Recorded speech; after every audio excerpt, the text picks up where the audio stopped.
कौन है, किसके पुत्र हैं? जब शौनक आदि ऋषियों ने ऐसा प्रश्न किया तो सूत जी ने कहा कि बहुत सुंदर आप लोगों ने प्रश्न किया और आपके प्रश्नों को सुन करके हम गदगद हो गए। सूत जी महाराज ने कहा, ध्यान से सुनिए आप लोग। नारायण के पुत्र हुए ब्रह्मा। नारायण के पुत्र कौन है?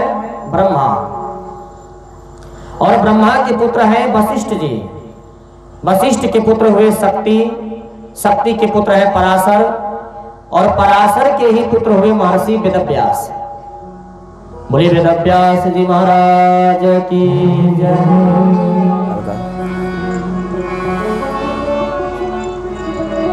अब थोड़ा सा और ध्यान दें आप। वेदव्यास जी महाराज ने जब अवतार लिया, क्योंकि हमने बताया ना कि भगवान कभी जन्म नहीं लेते हैं, वो अवतार ही लेते हैं। तो वेदव्यास जी महाराज भी भगवान नारायण के ही अवतार है।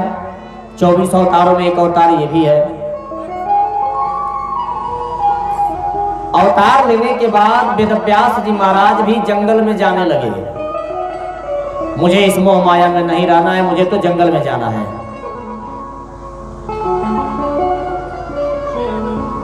महाराज उनकी माता श्री का नाम था सत्यवती।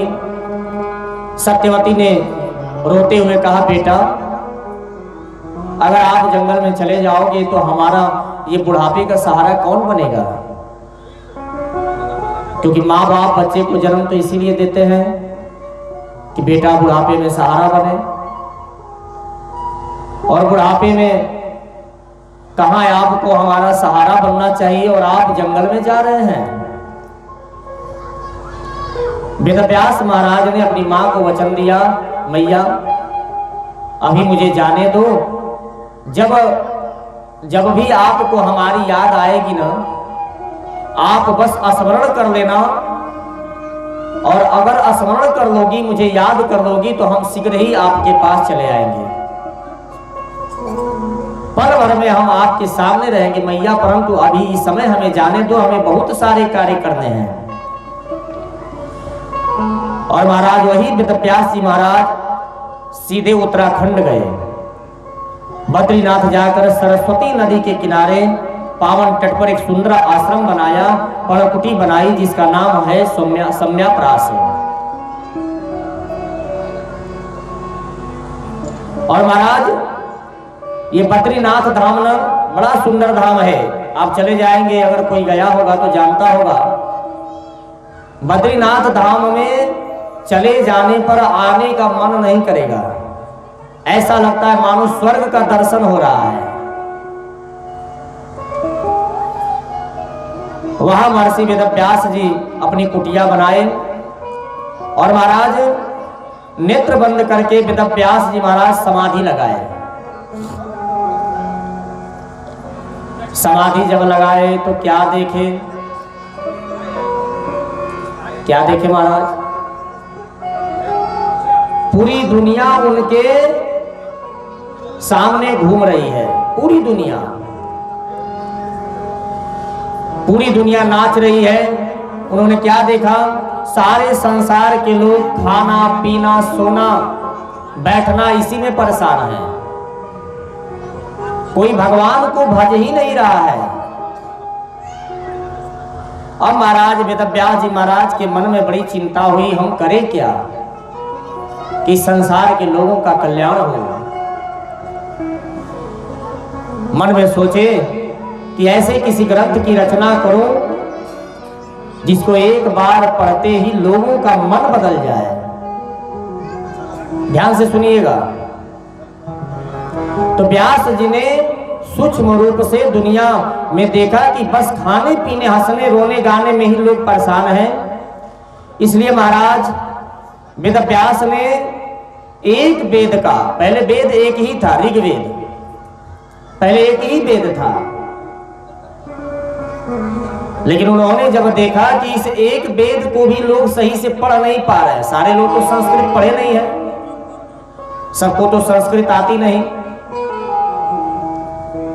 और उसमें भी महाराज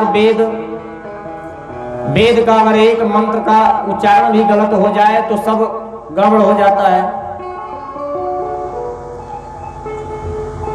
इसलिए महाराज कोई भी कार्यक्रम अगर घर में पूजा पाठ, महामृत्युंजय जाप या कुछ भी अगर करावे ना, तो वेद पाठी ब्राह्मण से ही करावे, जो वेद वेदांत का सही अध्ययन किया हो। कहीं ऐसा ना हो कि उस मंत्र के उच्चारण में कोई त्रुटि हो जाए जिससे आपका होना हो भला और हो जाए सब दिक्कत ही दिक्कत हो जाए। बहुत ऐसा भी हो जाता है। तो किसी से भी पकड़ करके घर में महामृत्युंजय या वेद मंत्रों का पाठ जाप नहीं करा देना चाहिए। ये विशेष ध्यान होना चाहिए। वेदव्यास ने देखा कि मैं क्या देख रहा हूं कि ऋग्वेद, क्योंकि वेद एक था ऋग्वेद, उसको भी लोग सही से नहीं पढ़ पा रहे थे। व्यास जी महाराज ने ऋग्वेद से 3 और वेद बना दिए। तो महाराज इस प्रकार से 4 वेद हो गया, ऋग्वेद, यजुर्वेद, सामवेद और अथर्ववेद। 4 वेद बनाने के बाद भी व्यास जी महाराज जब नेत्र बंद करके देखे तो क्या देखे, फिर भी किसी को कुछ समझ में नहीं आ रहा है, क्योंकि वेद पढ़ने वाले लोग तो बहुत कम हैं। अब महाराज वेदव्यास ने सोचा कि ये तो वेद पढ़ने वाला ही कोई नहीं है, कोई समझने वाला ही नहीं है। और कहीं कहीं तो महाराज वेद में लिखी हुई चीजों को भी लोग गलत तरीके से समझ लेते हैं।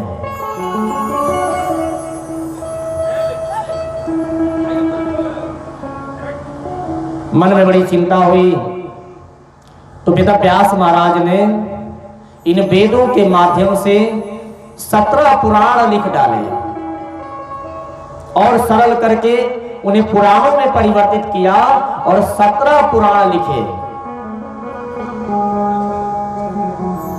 लेकिन 17 पुराण लिखने के बाद भी जब नेत्र बंद करके फिर दुनिया को देखने लगे तो क्या देखे कि वो पुराण पढ़ने वाला भी कोई नहीं है। इसके बावजूद भी सारे लोग अपने सुख दुख में ही लगे हैं। किसी को न पुराण से मतलब है, न वेद से मतलब है, न सत्संग से मतलब है। अब बड़े उदास हुए वेदव्यास जी महाराज, और महाराज उदास होकर के बैठ करके सोच रहे थे। तब तक नारद